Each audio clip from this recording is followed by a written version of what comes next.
You are such a genuine gem. Thank you for clicking on my video. Today I wanted to take you outside in my garden or my backyard and just kind of read you some poetry that I found that's actually vintage poetry. This book is from 1893. Crazy, right?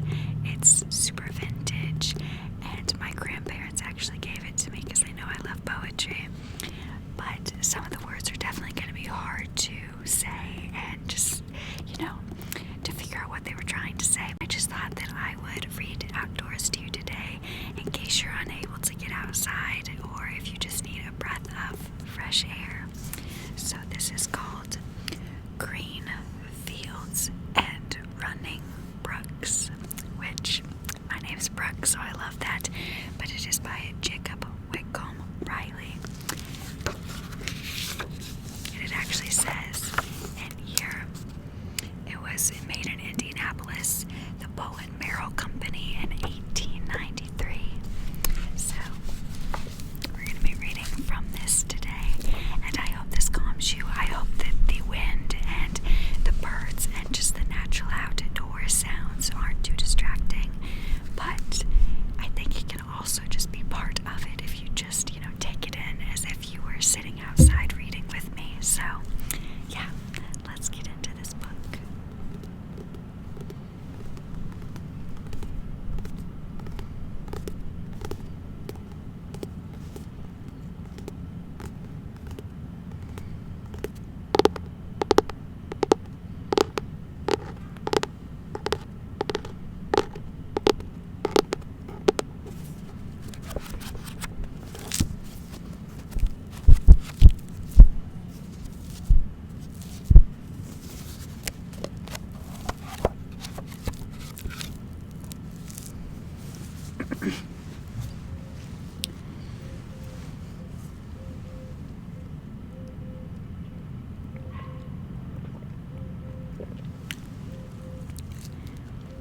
Okay, are you ready? Now, like I said, I may completely butcher these.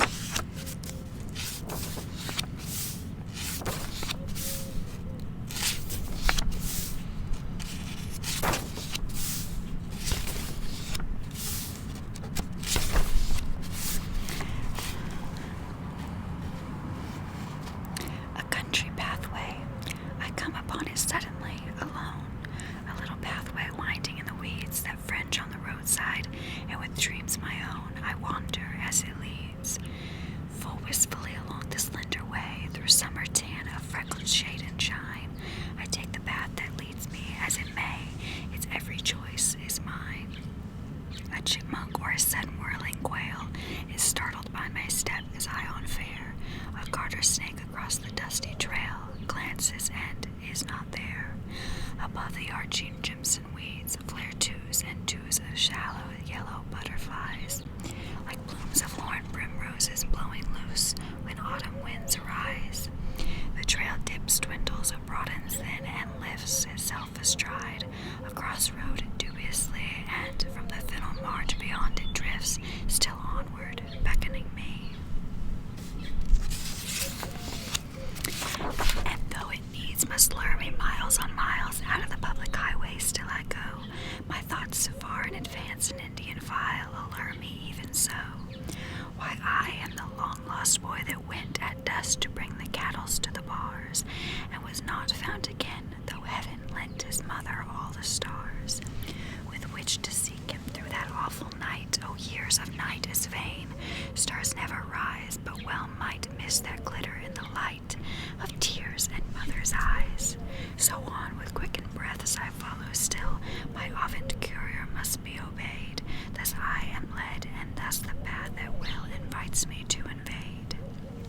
A meadow's precincts, where my darling guide clambers the steps of an old-fashioned style, and stumbles down again the other side to gambol there a while, and breaks of hide and seek as on ahead I see it running, while the clover stalks shake rosy fists at me as though they said, "You dog our country walks, and mutilate us with your walking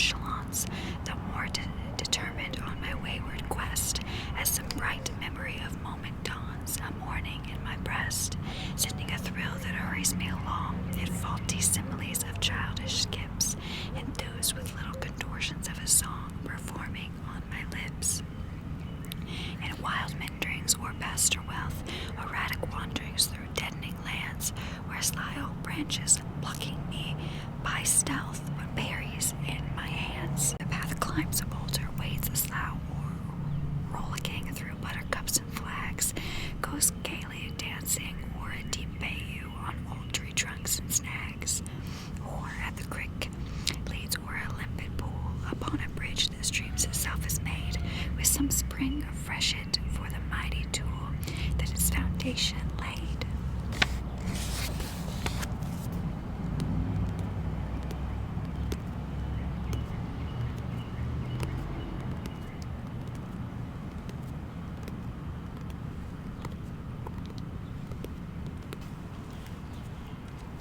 I pause a moment here to bend and muse with dreamy eyes on my reflection, where a boat backed bug drifts on a helpless cruise, or wildly oars the air.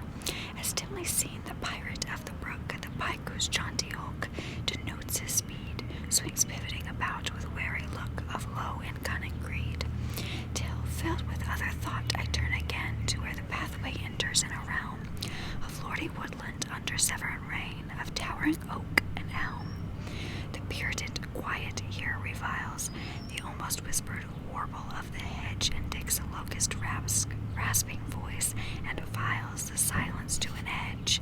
In such a solitude my somber way stays like a misanthrope within a gloom of his own shadows, till the perfect day bursts into sudden loom, and crowds a long declining stretch of space, where kinghorn arms lies with flags unfurled, and where the valleys dint in nature's face dimples a smiling world.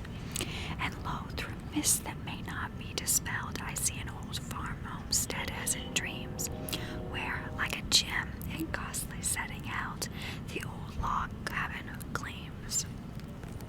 O darling pathway, lead me bravely on adown your valley way, and run before among the roses crowding up on the lawn and thronging at the door, and carry up the echo there that shall arouse the drowsy dog, that he may bay the household out to greet the prodigal that wanders home today.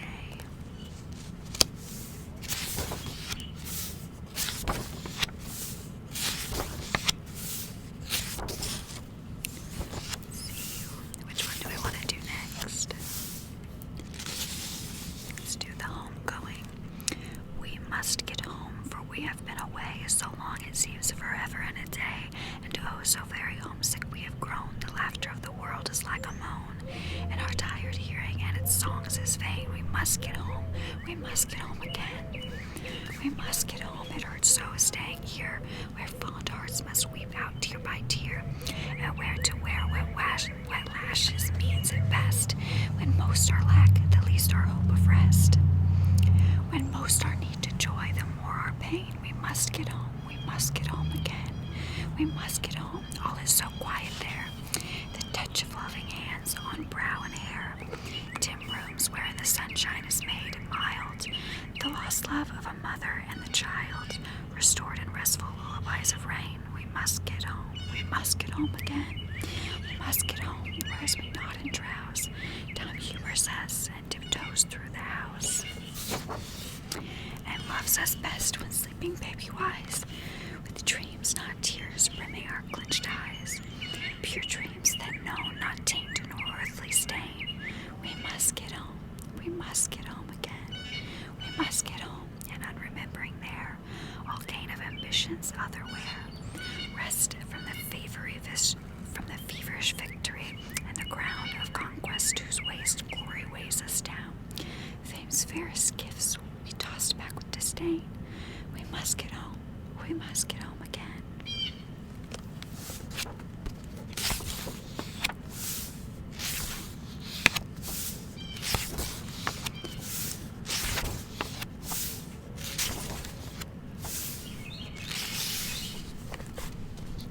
North and south. Of the north I wove a dream, all bespangled with the gleam of the glancing wings of swallows, dipping ripples in a stream that like a tide of wine wound through lands of shade and shine, where purple grapes hung bursting the vine, and where orchard boughs until their tawny fruitage blent with the golden wake that marked the way the happy reapers went, where the dawn died into noon as the May mists into June,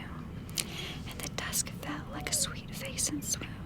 Of the south I dreamed, and there came a vision clear and fair, and some marvelous enchantments of the mirage of the air.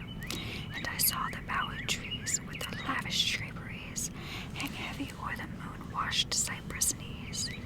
Peering from lush fins of rice, I beheld the eyes, lit with the old superstition death itself cannot disguise. And I saw the palm tree nod like a god, and the cotton froth and bubble from the pod. And I dreamed that north and south, with a sigh of dew and drought, blew each other up onto the other, the salute of lip and mouth. And I wakened awed and thrilled, every doubting murmur stilled, in the silence of the dream I found fulfilled.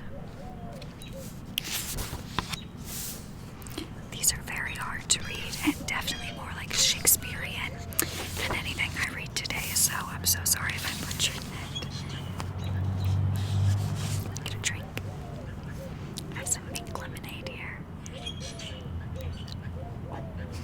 Did you see that? Well.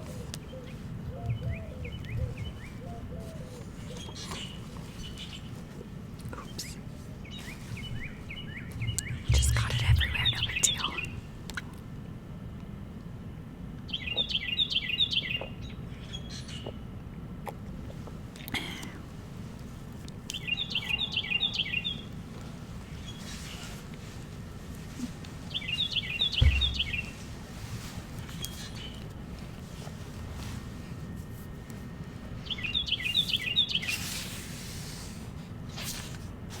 Let's do a dream of autumn.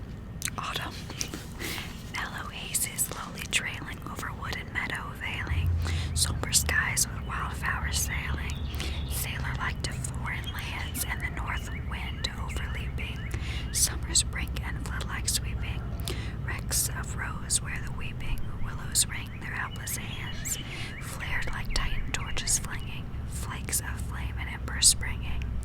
From the vale the trees stand swinging in the moaning atmosphere, while in deadening lands the lowing of the cattle sadder growing fills the sense to overflowing with the sorrow of the year. Sorrowfully yet the sweeter sings the brook and rippled meter under boughs that lethely teeter, lorn birds answering from the shores through the viney, shady, shiny inner spaces, shot with tiny flying notes that flick with windy, wave-engraved sycamores. Fields of ragged stubble wrangling with rank weeds and shocks of tangled corn, with crests like rent plums dangled over harvest's battle blade. And the sudden whirl and whistle of the quail that like a missile whistles over thorn and thistle, and a missile drops again. Muffled voices hide in thickets where the redbird stops to stick its ruddy beak betwixt the pickets of the truant rusting trap, and the sound of laughter ringing where within the wild wine swinging climbs beshent schoolmates flinging purple clusters in her lap. Rich as wine the sunset flashes round the tilted world and dashes until the sloping west and splashes red foam over sky and sea. To my dream of autumn paling and the splendor all prevailing, like a shallow leaf goes sailing down the silent solemn lake. That one was fun. It was like a rap song.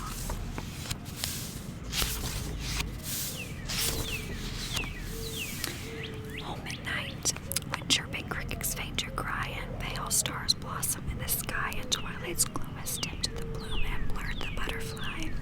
When locust blossoms fleck the walk, and up the tiger lily stalk the glowworm crawls and clings and falls and glimmers down the garden walls.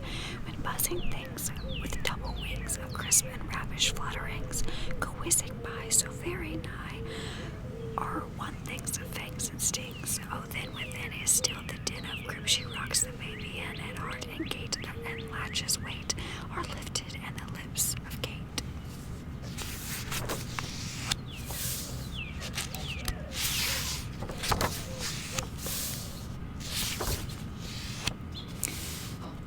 Jack the Giant Killer, Bad Boys version.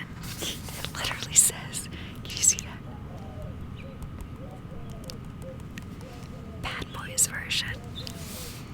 Tell you a story, and it's a fact.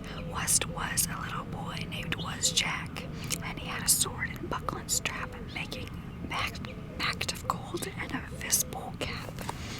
And he killed kids and eat old cows, the horns of all pigs and sows. But Jack his golden sword was an awful sharp, that he could go and cut thy old giants clean in two, for he knew what he was going to do. And one old giant had 4 heads, and named was Bumblemore, and he was feared, Jack, because he killed 6, 5, 10, 3, and all if other old giants but him. And they was a place Jack have to swim, for he could get old Bumblemore. Nay, they was gruffins at the door, but Jack he this plunge in and swum clean across. And when he come to the other side, he this put on his visible cap, and he doggone, you couldn't see him at all. And so he slowed the griffin's boy, None was a horn hunched over his head, high on the wall in words it read, whoever can his trumpet blow shall cause the giant overthrow. And Jack he this reached up and blowed the stuffin' out of it, and load the castle gates wide open, and then dug his gold sword in his hand, and thirst marched at old Bumblemore. And for he knowned, he put about 4 heads on him and chopped him off too, whilst had I been Jack, don't you? That's a question that I can't answer because I don't know what that just said.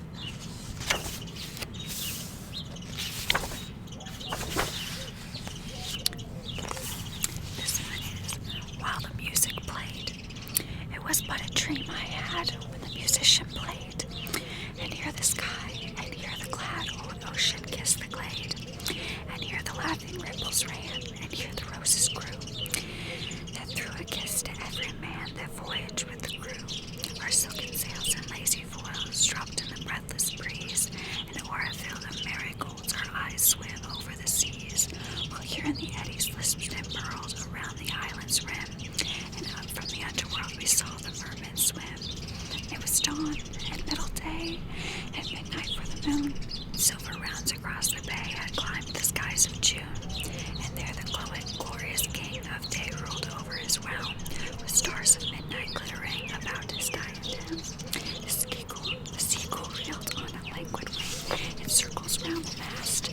We heard the songs of sirens sing, and we went sailing past, and up and down the golden sands 1,000 fairy throngs, not thongs, flung at us from their flashing hands the echoes to their songs. Oh, it was but a dream I had played when the musician played, for here the sky, and here the glad old ocean kissed the glade, and here the laughing ripples ran, and here the roses grew, that threw a kiss to every man that voyaged with the crew.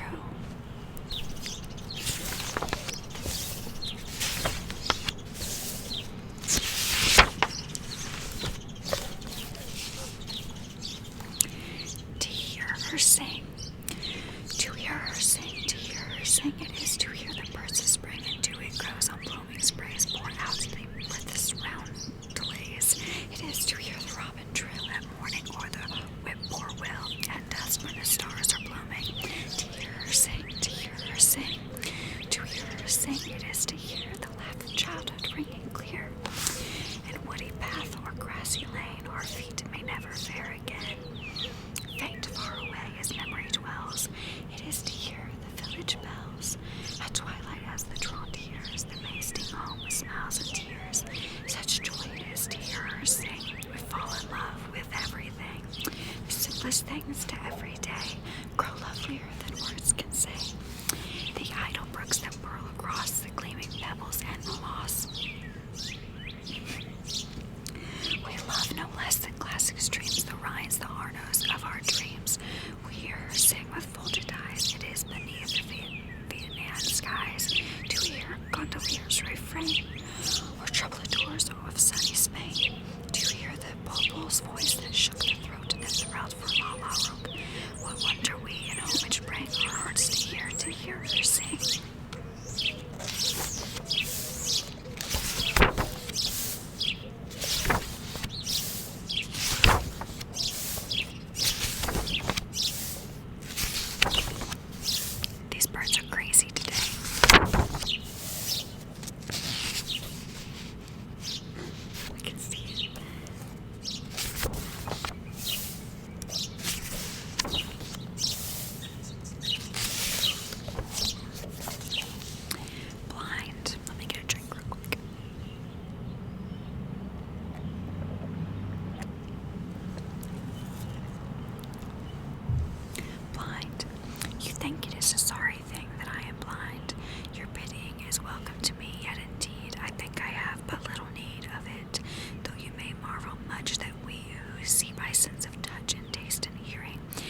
father's nervous, am I right?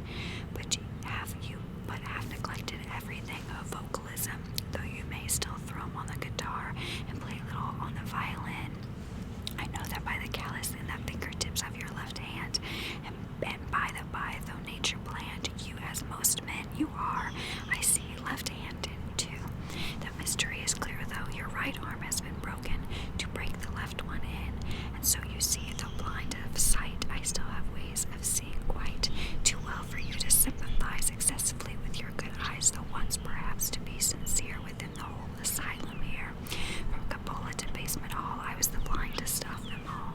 Let us move further down the walk, and the man here waiting hears my talk. Is disturbed, besides he may not be quite friendly anyway. In fact, this will be far enough. Sit down. The man just spoke of was once a friend of mine. He came for treatment here from Birmingham, a rich though brilliant student there, who read his eyes out of repair and groped his way up here, where we became quite acquainted, and where he met one of our girl teachers, and if you believe me, asked her hand in marriage, though the girl was blind as I am, and the girl declined. Odd, wasn't it? Look, you can see him waiting there. Fine, isn't he? And handsome, eloquently wide, an eye of brow, and dignified with every outward grace, his sight restored to him clear and bright, as day dawn waiting still, for the blind girl that never will be wife of his. How do I know? You will recall a while ago I told you he and I were friends, and all their friendship comprehends. I was his friend, I swear. Why now, remembering his love and how his confidence was all my own, I hear and fancy the low tone of his deep voice, so full of pride and passion, yet so pacified with his affliction that it seems an utterance sent out of dreams. A saddest melody withal, so sorrowfully musical it was and is, must ever be. But I'm digressing, pardon me. I knew not anything of love in those days, but of that above, all worldly passion for my art and music, and that with all my heart and soul bent into love, too great for words of mine to estimate.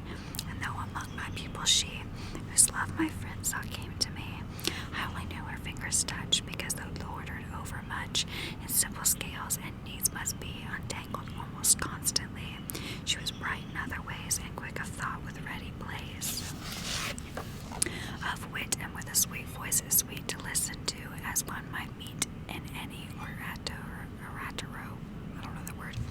And once I gravely told her so, and at my words her limpid tone of laughter faltered to a moan, and fell from that into a sky that wavered all so wearily.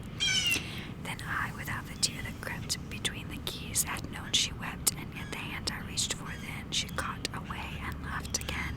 And when that evening I strolled with my old friend, I smiling told him I believed the girl and he were matched and mated perfectly. He was so noble, she so fair of speech and womanly of air. He strong, ambitious, she as mild and artless even as a child, and with a nature I was sure as worshipped as it was pure, and sweet and brimmed with tender things beyond his rarest fancyings. He stopped me solemnly. He knew, he said, how good and just and true was all I said of her. But as for his own virtues, let them pass, since they were nothing to the one that he had set his heart upon. For but that morning she had turned forever from him.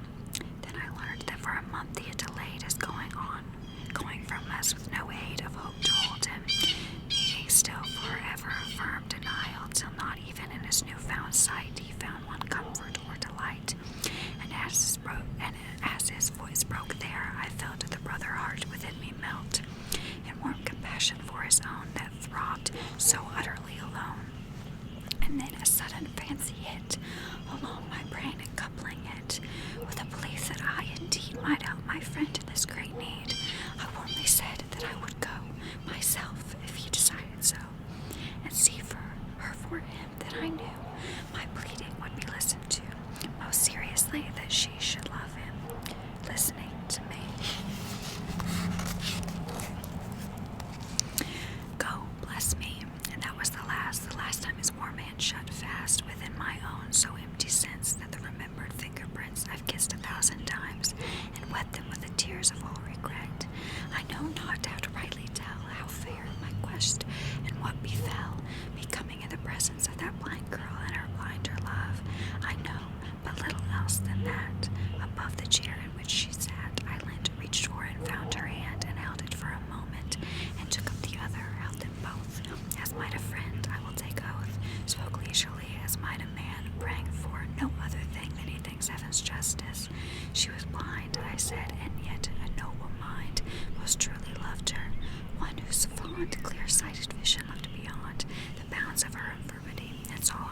perfectly, modeled and wrought out, pure and true and lovable. She quailed and drew her hands away, but closer still I caught them. Rack me as you will, she cried out sharply. Call me blind, love ever is, I am resigned. Blind is your friend, as blind as he am I, but blindest of the thee. Yeah, blind as death, you will not see. My love for you is killing me. There's a memory that may not ever wholly fade away. From out my heart so bright and fair, the light of it still glimmers there. Why, it did seem as though my sight flamed back upon me, dazzling, white, and godlike. Not one other word of hers I listened for or heard, but I saw a song sung in her eyes, till they did swoon up drowning wise, as my mad lips did strike her own, and we flashed one and one alone. Ah, was it treachery for me to kneel there drinking eagerly? That torment flow of words that swept out sweeter far, maybe, than light of day to those that see. God knows who did the rupture send to me and hold it from my friend. And we were married half a year ago, and he is waiting here, heedless of that or anything, but just that he is lingering to say goodbye to her and bow as you I see him doing now. For there is her footstep in the hall. God bless her, help him save us all.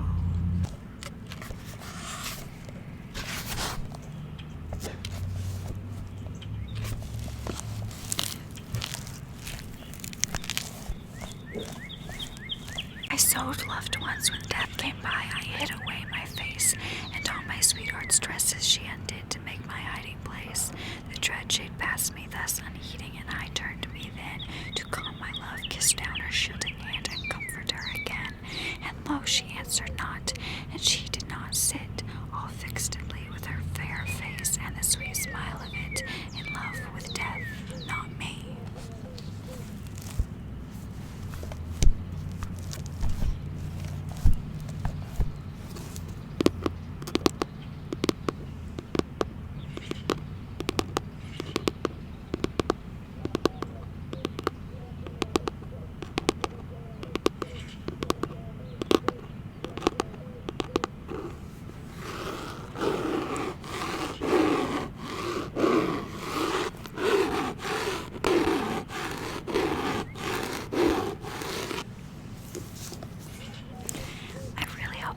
Enjoyed this ASMR video today. If you want me to read more of these poems or even another book, maybe outside, maybe in a different location, let me know. Let me know if the outside noises helped you or if they just drove you crazy and they were not relaxing. But yeah, I really do hope that you enjoyed today, and I love you so incredibly much. Please stay safe. Please know that you are so strong. And don't ever forget to speak up. Your voice is powerful enough, and I love you to absolute pieces. Okay. Bye.